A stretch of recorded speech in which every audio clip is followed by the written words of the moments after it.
You're not bad at decisions. You were just never allowed to trust yourself, and nobody ever told you that. Sit with that for a second.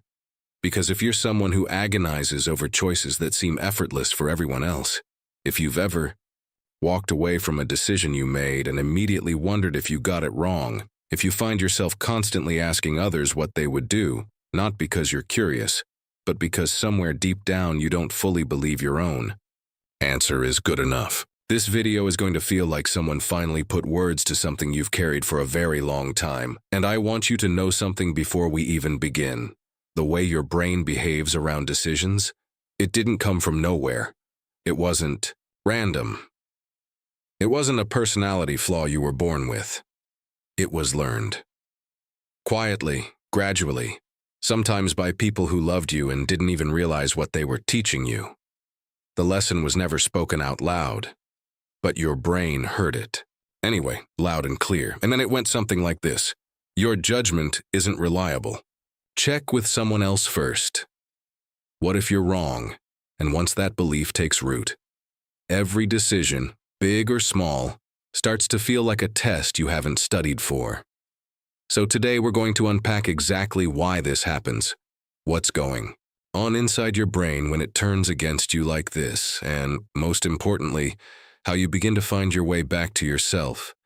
Because that trust, it was always yours. It just got buried. Let's talk about something called decision self-efficacy. Psychologist Albert Bandura spent decades researching the concept of self-efficacy, your belief in your own ability to handle something successfully. And here's what most people don't realize. Self-efficacy isn't a blanket feeling, it's specific. You can feel completely capable in one area of your life and utterly lost in another. Decision self-efficacy, in particular, is your deep-seated belief that you, with your mind, your instincts, your experience, are equipped to make good choices for yourself. And when that belief is low, even the smallest decision can feel enormous. Not because the decision is hard, but because you feel unreliable. So where does that feeling come from? This is where things get personal. For so many people, low decision self-efficacy doesn't come from a single dramatic moment. It comes from 1,000 small ones. It's the child who picked the red shirt and was told they should have worn blue, who chose an interest and was steered somewhere else, who expressed a preference and had it quietly dismissed, overruled, or laughed at. The message was rarely cruel. Sometimes it came wrapped in love, in concern, in "I just know better." But the brain, especially a young brain, doesn't filter for intention. It filters for pattern. And the pattern it absorbed was this. When you decide, things go wrong. When someone else decides, things are safer. That pattern becomes a belief. And that belief becomes the lens through which every future decision gets filtered. Now here's where neuroscience enters the room, because this isn't just psychological, it's biological. There's a concept called neural pathway consolidation, which is essentially your brain's way of making its most used thoughts the most automatic. Think of it like a trail through a forest. The more you walk it, the clearer it becomes. The more your brain has rehearsed the thought, "I might be wrong," or "what will people think," or "I should ask someone first," the more effortless that thought becomes. It doesn't require effort anymore. It just arrives. And that's not a character flaw. That's neuroplasticity doing exactly what it was designed to do, making your most repeated experiences your default experience. The problem is, defaults can be rewritten. But first you have to see them clearly. There's another force at work here, and it's one of the most well-documented phenomena in all of behavioral psychology: loss aversion. Researchers Daniel Kahneman and Amos Tversky discovered something that sounds simple but carries enormous weight. The pain of losing something feels roughly twice as powerful as the joy of gaining something of equal value. Read that again. Twice as powerful. So when you're standing at the edge of a decision, your brain isn't weighing pros and cons equally. It's amplifying every possible downside. It's scanning for everything that could go wrong, every way you could regret this, every version of the future where you made the wrong call. And it feels urgent, it feels rational, it feels like caution. But what it actually is your ancient survival brain treating a career decision like a predator in the grass. Useful once, exhausting now. And then there's perfectionism, which almost never looks the way people think it does. Most people imagine a perfectionist as someone who wants a spotless house or color-coded spreadsheets. But psychological perfectionism runs much deeper than that. At its core, perfectionism is a fear response. It's the fear of being wrong, of being judged, of being exposed as someone who doesn't quite have it together. When a perfectionist faces a decision, they're not just choosing. They're entering a silent courtroom where every option is evidence that will later be used to evaluate their worth. So they stall. They research endlessly. They poll everyone around them. They do everything except trust the quiet answer that was already sitting inside them from the beginning.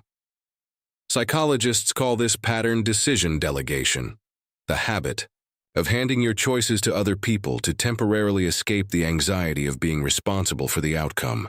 And here's the cruel irony of it. It works. In the short term, it genuinely relieves the pressure. Someone else holds the wheel, and for a moment, you can breathe.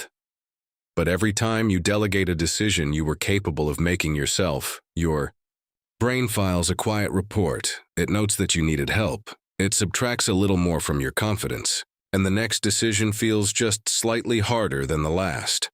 Over time, the math becomes devastating.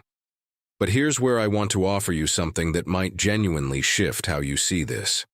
A study published in the Journal of Consumer Research found that people who made faster decisions, who didn't have the luxury of endless deliberation, reported equal or even greater satisfaction with their choices than those who agonized for far longer. And psychologist Sheena Iyengar's now famous JAM study revealed that the more options people were given, the less satisfied they were with whatever they chose. We are sold the idea that more thinking, more options, more time equals better outcomes. But often, all it produces is more noise drowning out the signal that was already there. Because your intuition, that quiet pull toward something, is not a random feeling. It's a synthesis. It's every experience you've ever lived, every pattern you've ever noticed, every outcome you've ever felt, compressed into a rapid signal your conscious mind hasn't caught up to yet. Psychologist Ap Dijksterhuis found that for complex decisions, people who were distracted, who literally couldn't overthink, made better choices than those who deliberated intensely. Your unconscious mind is doing sophisticated, serious work. And when you bury it under layers of second-guessing and borrowed opinions, you're silencing the most intelligent decision-making system you have access to. So what does rebuilding that trust actually look like? It doesn't start where you think it does. It doesn't start with the big decisions, the career pivot, the relationship, the move across the country. It starts with the small ones, the restaurant order, the route you take home, the movie you pick on a Friday night. It starts with making a low-stakes decision, committing to it without immediately second-guessing and just watching what happens. Most of the time, nothing catastrophic occurs. You ordered the pasta. It was good. You survived. And your brain, even in its most anxious, self-doubting state, quietly records that data. One small logged experience at a time, the story starts to shift. There's also something quietly powerful in asking yourself this question. Whose voice is inside my doubt? When you second-guess a decision, whose disapproval are you preemptively managing? Whose face flashes in your mind? This isn't about blame. It's about awareness.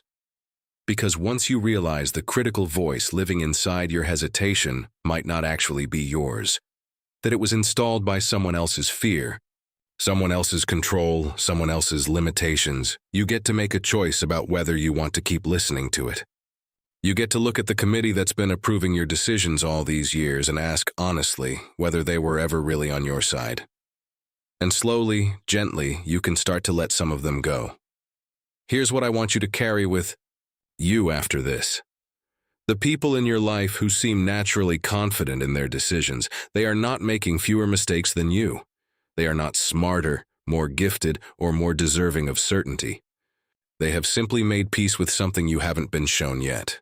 That a decision made, lived, and learned from is worth infinitely more than a perfect decision that never gets made.